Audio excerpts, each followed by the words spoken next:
Hello, welcome to Skull RPG Podcast. My name's Dwight Skull. My name's Jacob Skull. And today we're going to teach you how to tell your story. So Dwight, how would you...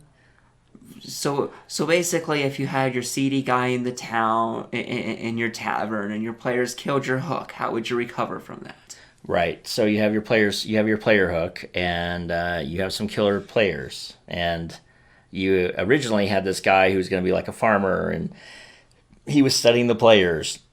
And then he was going to approach them and ask if they could come back to him with his village to help his daughter, who's been kidnapped by these bandits, and their entire town is being besieged by these bandits. And he's been, tasked to go find help. It's kind of like, that one episode of The Mandalorian where basically they rouse up as much money as they can. They find Mando and they say, please help us. And you have this Japanese feudal type of thing happening.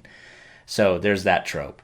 And then the next thing you know, your players, you describe the guy, and maybe you made one small error in what you said about him, and the next thing you know, your farmer has an arrow in his eye and he's stuck to the back wall because the rogue decided to, just kill him for no reason, because he just looked at him funny.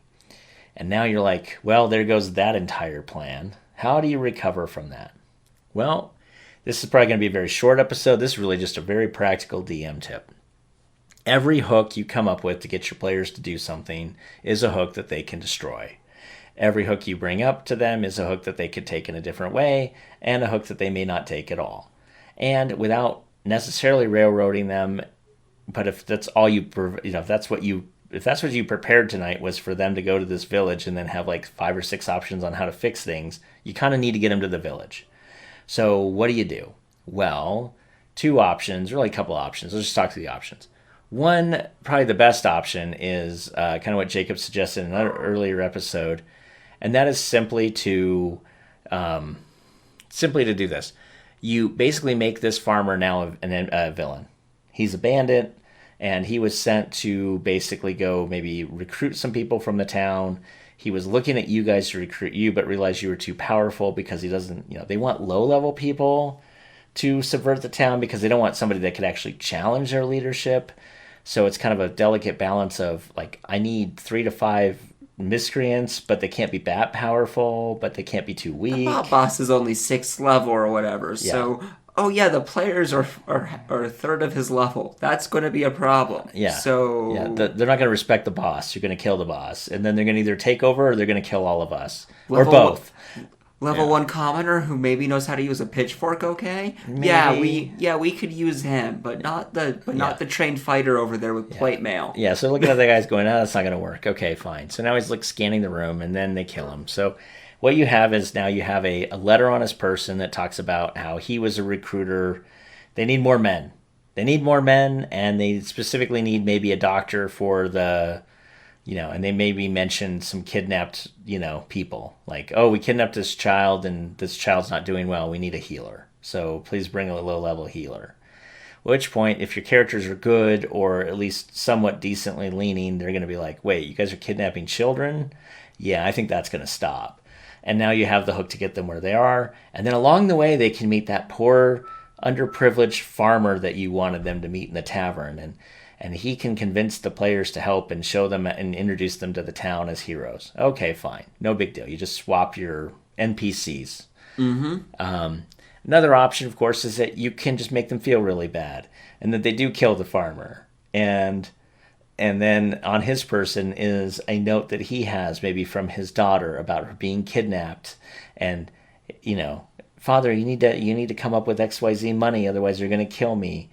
And, leave it by this tree, and there's a map to the tree with the town name on it. And then the players realize, oh, crap, we just killed a decent human being. We got to go fix this now.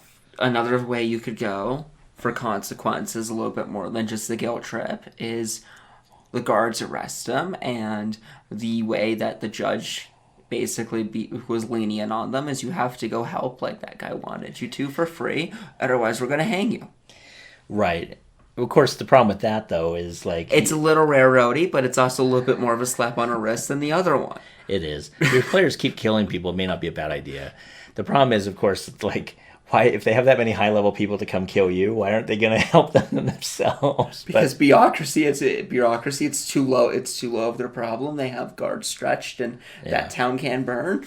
But Yeah. you guys decided to step in and made a cock up of it, so you got to go fix it. There's a certain point to that.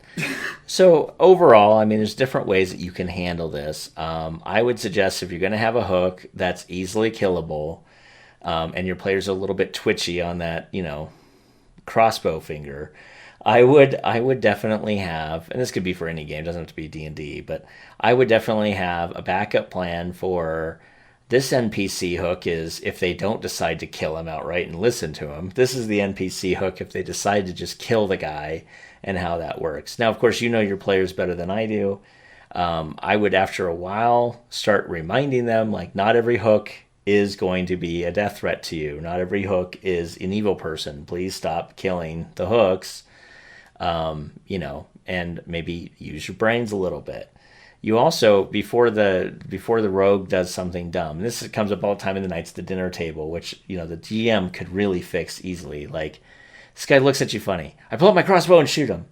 Okay, before you do that, let me remind you of a couple of things and explain to them the consequences of just killing people in cold blood in a town. Or the other thing is, why is he always in the back of the bar? Why can't you have him be, as soon as the players are settled in and drinking their beer or whatever, you have this guy burst open the door and starts crying hysterically that his daughter's been taken. Yeah, there's a good way to go. Guy comes in, he's like, I need help. Someone's taking my daughter. They're rampaging the next village over, right? So that's nice too, because your hook can be really audible and pretty loud without having to be sneaky, and thus probably not killed outright. Or the other look at it too is, who's to say that your hook always has to be somebody? Yep. You just see a strewn cart with some couple bodies, and then you can quickly deduce that somebody got taken because of that. It's your players' opportunity to go there, and if they don't and they go to the next town, you might have somebody who actually contracts them out to go do that. Right. Or the town they end up in. Oh, I don't care about these randos. We don't care. Okay, fine. You're a party of, like, apathy.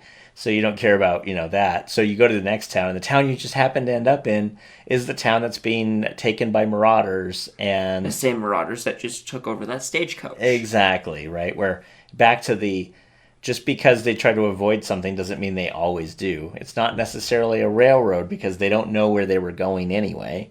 And who's to say that the town they were going to wasn't always the town that was being invaded by marauders to begin with? Mm-hmm.